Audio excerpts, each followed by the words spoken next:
Today's video is going to be all about eating disorders and mental health, really focusing on eating disorders. Even if you don't have an eating disorder, if you've experienced body shaming or you know someone who does and you want to be able to support them, that's great. Really, this video is all focusing on my 5 tips that I'm going to give you for coping with this stuff on a day-to-day basis, something that's going to kind of help you build a foundation where you can start to appreciate yourself and your inner beauty. Stay tuned. So a little backstory on why I came up with the idea for this video, why I've wanted to film it for so long, and why I decided to do it today. Up until a few days ago, I had not stepped on a scale in 4 years outside of like a doctor's office, and even in doctor's offices, it's just become the norm for me to do blind weigh-ins. If you don't know what a blind weigh-in is, usually any physician that you go to, you can just say, hey, I understand it's important for you to have my weight on your documents for every visit, but I don't want to be able to see it. I don't want to be told what it is, you know, that kind of thing. So basically, for the last 4 years, I've had no idea, at least nothing specific about the number on the scale that I weigh. But a couple days ago, I was actually not here. I was visiting family and we had our new kitten, Xoxo, with us. We were speculating as to how much he had grown. We were just kind of saying, oh wow, look, he's gotten so big. Like, I feel like he feels bigger. And so we pulled out a scale that's at my parents' house. We don't even have one in this house. We kind of used it like Seth stepped on the scale without Xoxo, and then he stepped on with Xoxo, and we like subtracted and stuff. Someone put it in a corner to like take back up to the master bedroom at some point. For some reason, I was walking by it. No one else was around that time. I don't know why I felt like I had to be sneaky about it, but I guess I knew because I was breaking a rule that I had for myself. It was something that I was so proud of. But I don't know, I had a moment of weakness, and so I stepped on the scale, and oh my goodness, I felt something I hadn't felt in 4 years, and I never want to feel it again. I'm just gonna say it out loud so that it doesn't have as much power over me. I saw the number 181 on that scale, 181 pounds, and that is terrifying to me. Saying it out loud, in my head, you have to understand, is catastrophic. I'm already imagining people unsubscribing from me and disliking this video and thinking less of me because of it. So to be completely honest, this scared me more because it just reinforced a feeling I was already having. Quarantine, you know, has caused me to be inside a little bit more. I'm not exercising as much. The eating disorder that I have suffered from in the past and still suffer from is a binge eating disorder. So I'll eat a little bit more when I'm nervous or I'm anxious or depressed, which are all emotions that come with quarantine as well. And I knew that my body wasn't quite where I wanted it to be. And this was the point I was at, I was already thinking to myself, you know, I really need to balance out my nutrition a little bit more than I have been. And I should really start just like even going on walks or a 1-mile run every day or something like that. This was different. This took that healthy and normal concern for my own health and well-being to, I am not worthy of anyone's time. What I did when I saw that number was I went to a bathroom and I looked at myself in the mirror for like 5 minutes. And I couldn't get to a point where I liked what I saw. And it's been a long time since I've been there.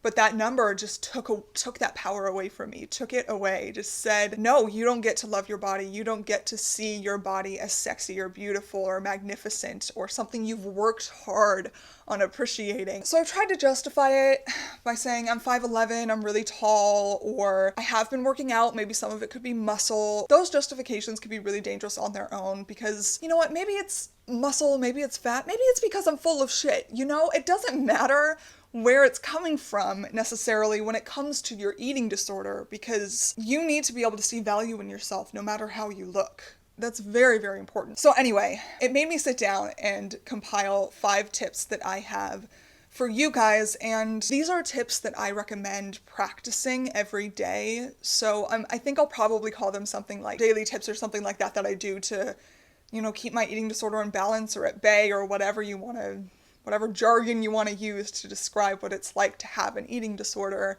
and be in recovery. And I'm so excited to share them with you. So I'm going to start right now. Tip number 1 Forgive the people who have triggered you in the past. I think there are two different benefits to this tip. One of which is having patience, developing patience for other people around you. I'm really excited in some ways that mental health has become a more comfortable topic for people, and so have triggers. I'm glad that common triggers are being discussed nowadays and people will try to avoid them or at least like announce them before talking about them. But triggers can be so personal too, and I know I have one or two that no one could ever guess if they have never stumbled across it before or if I haven't told them. So in some ways I do have to be patient. And so I see it as it is my responsibility to inform, and from that point on, it's their responsibility to respect. And then the other benefit to this is, in my opinion, you deciding not to forgive someone, it just makes it more likely for them to feel that weight on their shoulders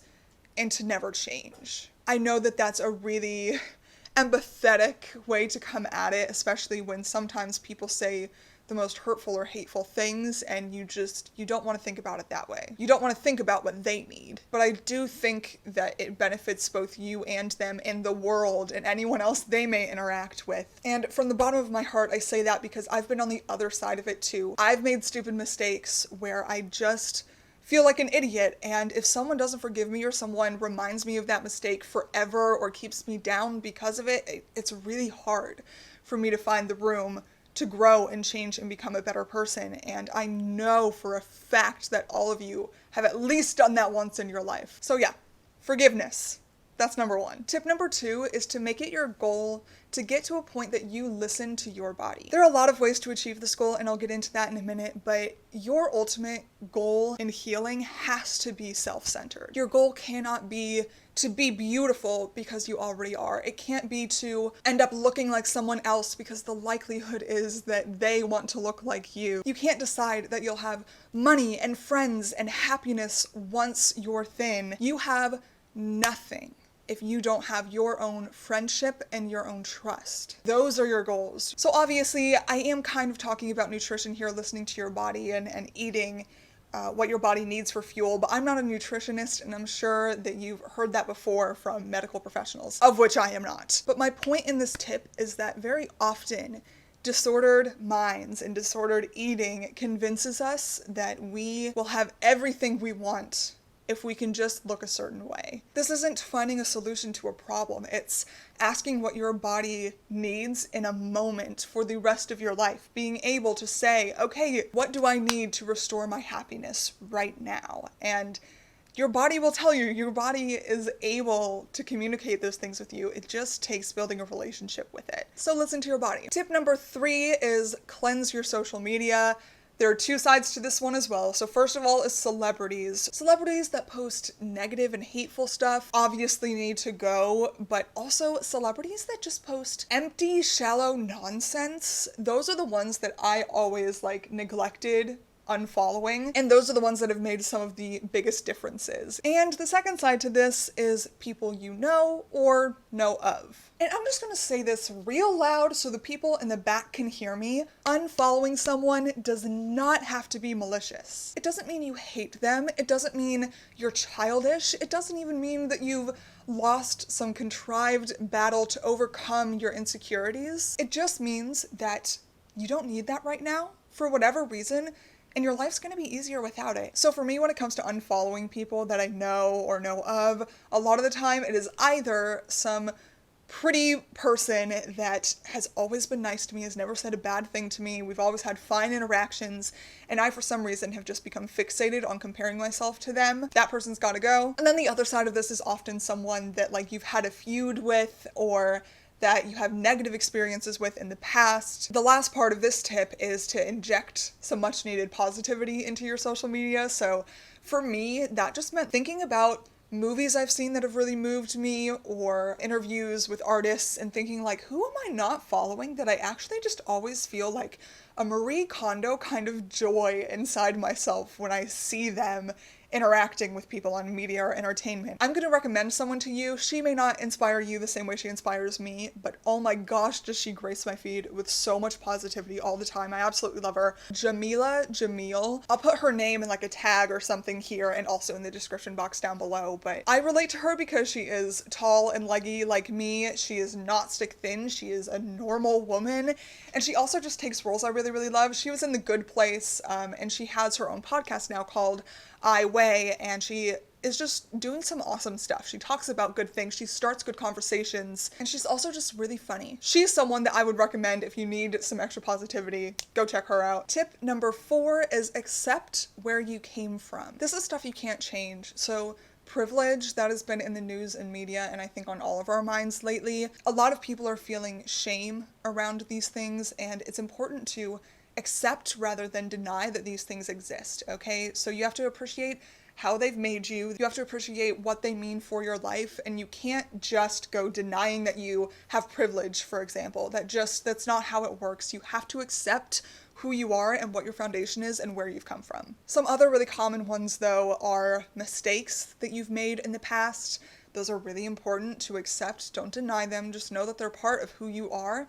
Try to learn from them and move on. And another one that you can't change is your bones. Literally your foundation, the foundation that you stand on. This tip is possibly the most important to me because these are the things that have held me back for so long. I have denied all of the things I just mentioned to you, and I have suffered because of it in so many corners of my life. I hope this means something and I can kind of relieve a little bit of weight or stress off of your shoulders by saying this. You are not the person that you were a year ago, and you are not the person that you were when you were 14 or 7. All of that is an important part of your journey, and it's something that you should be proud you worked past to become the person you are now. And that's not just the passage of time, that's because you're working on yourself. You're learning every single day, and you're growing, and you're trying to keep yourself healthy, and you're making an effort, and that's why you clicked on this video, and I'm proud of you for doing that. Okay, our 5th and final tip of the day is to get help. Find it, ask for it, search for it voraciously. Because you have a broken leg, your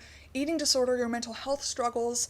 If you don't ask a doctor for help, you're walking on a broken leg. That means you may not get where you're going nearly as fast. It may not heal to its fullest potential. And you are a whole ass living person. You deserve to take up space. You deserve to sprint past the haters to get to your destination every damn day. You can get help by visiting therapists and doctors. There are tons available online, and I will link a couple in the description box down below, websites that you can go to that are more helpful, like during COVID if you're still in quarantine. There's no shame for taking medicine for it. I do. I've been taking depression meds for a couple years now, and they help me so much. You can read and listen to podcasts and dedicate yourself to learning about how to maintain your mental health. But at the end of the day, it is important that you know that you are a priority, and so is your health. All right, guys, so I'm done with my notes over here. I didn't actually plan an outro for this video, so I'm gonna just speak from the heart for a minute. If anyone watching this video is truly, truly struggling, if you are teary and you're having motivation issues and you're sleeping a lot, or you're binging a ton or restricting a ton, and you feel so out of balance and you can't grip anything that's in your control right now, you're not alone. You are beautiful. You are just absolutely stunning because you are alive and because you are fighting and because you are human. Just keep building tools. I know that it's exhausting, but the more tools you build, the more resources you're gonna have for when you feel this way in the future. I hope you know that you have a friend in me, and I absolutely support you, and I know what it's like to be at an all-time low. I'm really proud of you for watching this video. If you clicked on it, it was because you wanted to learn some tips on how to maintain yourself, and that's awesome. Okay guys, I think that's a pretty good note to end it on. So thank you guys so much for watching. I appreciate every single one of you, and if you liked the video, don't forget to hit that like and subscribe button. This is the first video that I've come out with about eating disorders or really mental health in general on my channel, but I plan to do a whole lot more, so I'd love to know what you want to hear more about in the comments down below, and I'll see you in the next one.